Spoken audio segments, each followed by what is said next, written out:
Ito, matagal ko nang ka-message. Yan. Ito, matagal ko nang inaawitan. Si Crayon Chicken.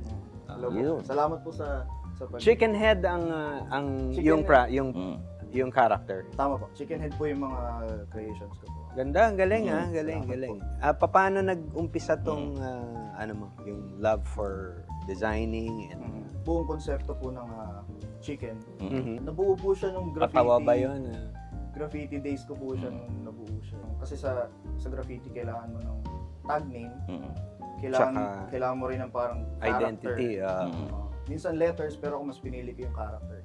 While I'm doing graffiti, namatay yung aso ko. Okay. Then yung pangalan ng aso ko is Chicken. Okay. Parang doon siya nag-start. Ang labo ng mga kwento mo ha. Ayun. Aso mo, chicken. Oo eh.